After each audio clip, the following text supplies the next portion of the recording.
महंगाई इतनी बढ़ गई है कि मेरी कमाई से घर का खर्चा भी सही से नहीं चल पा रहा है। वैष्णवी, एक बात बताओ, तुमने कॉमर्स साइंस से ग्रेजुएशन कर रखा है ना? हाँ। वैष्णवी, तुम्हारे ग्रेजुएशन में कितने नंबर आए थे? अरे बाबा, ग्रेजुएशन में नंबर नहीं परसेंटेज होते हैं।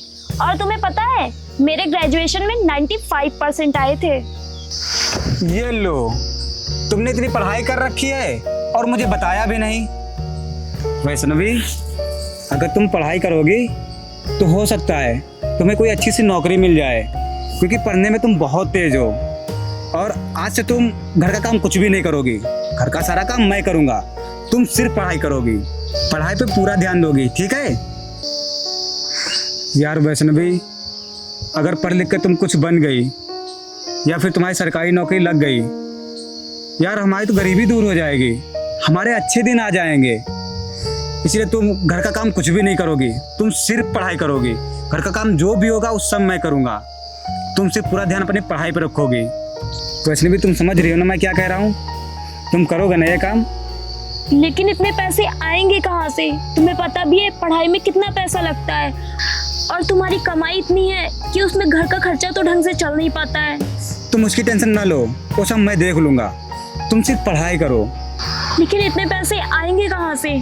तुम उसकी टेंशन मत लो, वो सब मैं देख लूँगा।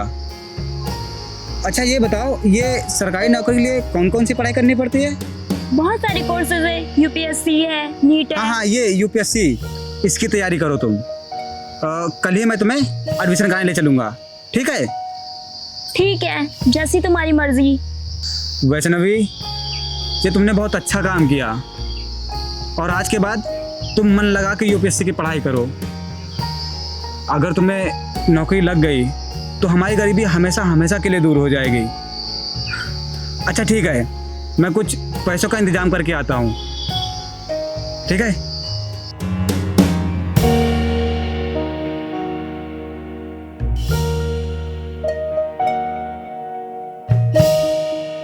देखो भैया, हमारा जो वो वाला फार्म हाउस था वो कंप्लीट हो चुका है, और उसमें इतना पैसा लगा है, और वहाँ भी जाना है। पर भैया जी, ये दूसरी फाइल है, इसमें अभी थोड़ा काम बाकी रह गया है, जो कुछ दिनों में हो जाएगा। और वो तालाब वाली ज़मीन का सब फाइल रेडी हो गई?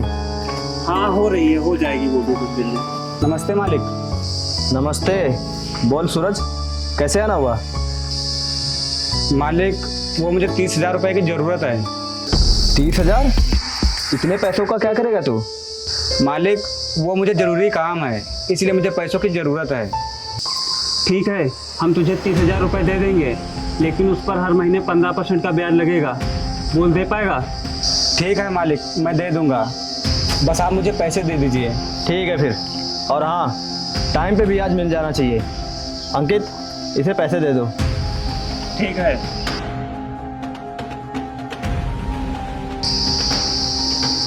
ये ले, पूरे 30,000 हैं।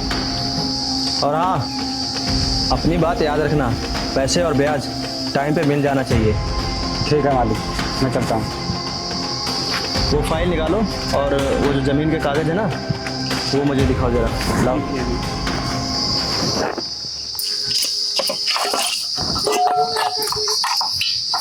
वैष्णवी,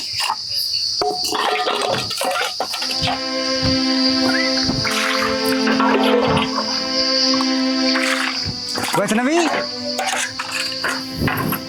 ये क्या कर रही हो तुम? जब मैंने कल तुम्हारे कोचिंग में एडमिशन करवा दिया है, फिर भी तुम पढ़ाई करने की जगह काम कर रही हो। मैंने तुमसे पढ़ाई करने के लिए बोला था, काम करने के लिए नहीं। और ये देखो, मैं तुम्हारे लिए किताबें लेके आया हूँ। आज के बाद तुम सिर्फ पढ़ाई करोगे, काम नहीं करोगे। घर का सारा काम मैं करूंगा। और ये पकड़ो किताबें, जाओ पढ़ाई करो। अरे लेकिन लेकिन कुछ नहीं, जाओ पढ़ाई करो, काम मैं करूंगा। जाओ।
वैष्णवी जल्दी आओ, तुम्हें कोचिंग के लिए लेट हो रहा है।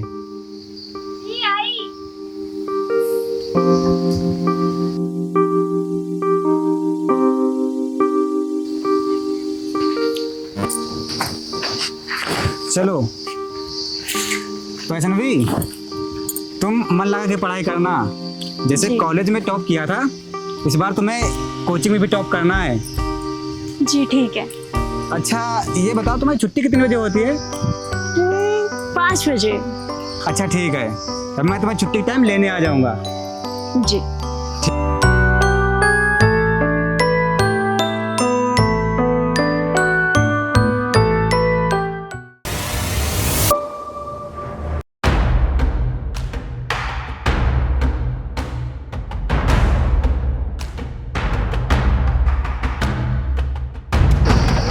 भैया ये देखिए, ये साला यहाँ पर बैठा है।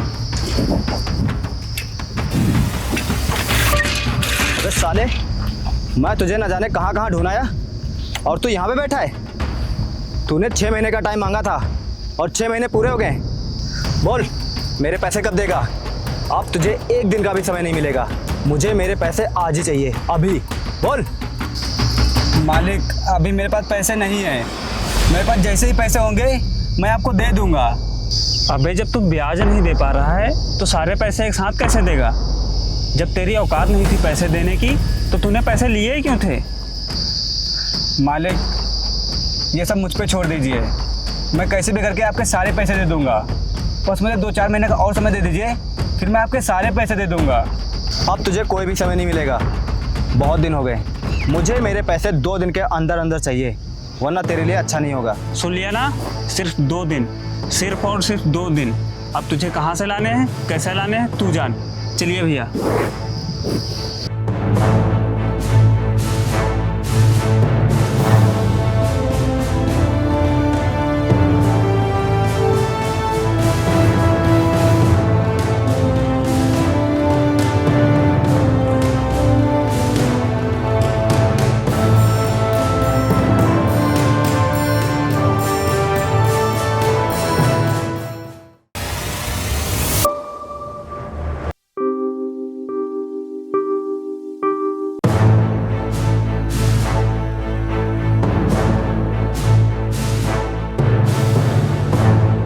चल मेरे पैसे निकाल, बहुत दिन हो गए। अब तुझे 1 दिन का भी समय नहीं मिलेगा। चल निकाल। जमींदार साहब अभी मेरे पास पैसे नहीं हैं। जब तेरे पास देने के लिए पैसे नहीं थे तो पैसे लिए क्यों थे? चुपचाप हमारे पैसे दे दे, वरना तेरे लिए अच्छा नहीं होगा। साहब अभी मेरे पास देने के लिए पैसे नहीं हैं। मैं आप लोगों को पैसे देने से मना नहीं कर रहा हूँ। वो क्या है ना कि मैं अभी अपनी बीबी को पढ़ा रहा हूँ। अगर मैंने आप लोगों को पैसे दे दिए तो मेरी बीबी की पढ़ाई रुक जाएगी। और आप लोग टेंशन मत लीजिए, मैं आपके सारे पैसे चुका दूंगा, सारे पैसे। और बहुत ही जल्दी मेरी बीबी की सरकारी नौकरी लगने वाली है। फिर उसके बाद मैं आपके 1-1 रुपये चुका दूंगा, 1-1 रुपये, वो भी ब्याज सहित।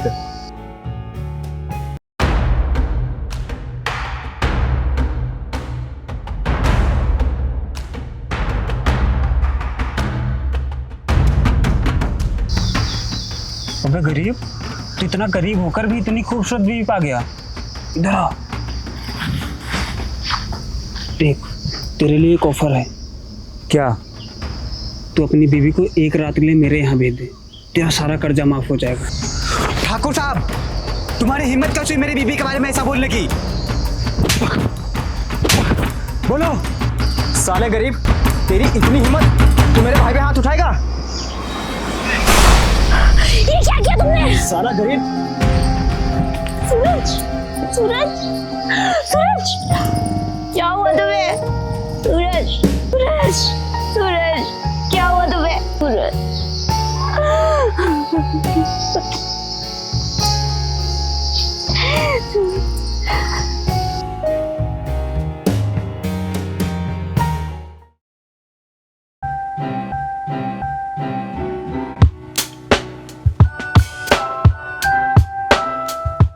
नमस्ते मैम, मेरा नाम है अंकित सिंह और ये है मेरे भाई उस्मान सिंह।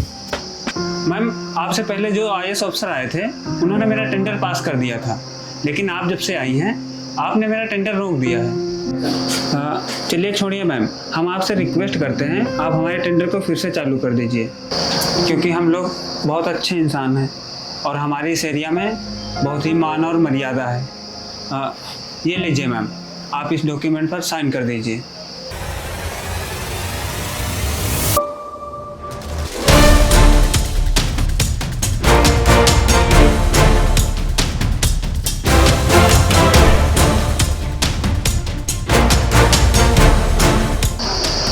तुम? हाँ मैं। आप इस फाइल पे साइन कर दीजिए और बदले में आपको जितने पैसे चाहिए मैं देने के लिए तैयार हूँ। बस आप इस फाइल पे साइन कर दीजिए ताकि मेरा टेंडर दोबारा चालू हो सके। उसके लिए मैं आपको मुंह मांगी रकम देने के लिए तैयार हूँ। अच्छा, कितने पैसे दे सकते हो? इतने पैसे दे सकते हो जितने में मेरा पति जिंदा हो जाए? तुम लोगों को क्या लगा मेरे पति का मर्डर करके तुम लोग आराम से बाहर घूमोगे और ये इनलीगल टेंडर चलाओगे? अभी तो मैंने टेंडर रोका है तुम्हारा, अब मैं तुम दोनों की सांसें रोक दूंगी। तुम लोगों को किसी कीमत पे नहीं छोड़ूंगी, जेल भिजवाऊंगी, जेल। हमें माफ़ कर दीजिए, हम ऐसी गलती कभी नहीं करेंगे। हाँ मैम, हमें माफ़ कर दीजिए। अब हम किसी के साथ ऐसा दोबारा नहीं करेंगे। हमें माफ़ कर दीजिए। हाँ मैम, मुझे माफ़ कर दीजिए। हमें कुछ मत करिए मैम, माफ़ कर दीजिए। तुम लोगों को माफ कर दूं? माफी गलती की होती है, जानबूझकर किए गए खून की नहीं। और तुम लोग खूनी हो, खूनी। और खून की सजा है सिर्फ और सिर्फ मौत। शायद तुम लोगों को पता नहीं है मेरे पति मुझे किस आस से पढ़ा रहे थे। वो चाहते थे कि मैं एक आईएएस ऑफिसर बनूं। आज मैं आईएएस ऑफिसर तो बन गई, लेकिन मेरे पति नहीं है, सिर्फ और सिर्फ तुम लोगों के कारण से। आज मेरे पति मुझे इस वर्दी में देखकर खुश तो हो रहे होंगे, लेकिन कहीं ना कहीं उन्हें दुख भी हो रहा होगा कि उनके खूनी आज भी जिंदा हैं। इसलिए मैं तुम लोगों को कभी माफ नहीं करूंगी। फांसी की सजा दिलाकर रहूंगी तुम लोगों को। नहीं मैम, ऐसा मत करिए। हम लोगों को माफ़ कर दीजिए मैम, और हम किसी के साथ ऐसा नहीं करेंगे। हमसे बहुत बड़ी गलती हो गई मैम, हम ऐसा कभी नहीं करेंगे अब। मैम माफ़ कर दीजिए, हमें फांसी की सजा मत दीजिए मैम। हम कभी किसी के साथ ऐसा नहीं करेंगे मैम। अब एक बार हमें माफ़ कर दीजिए।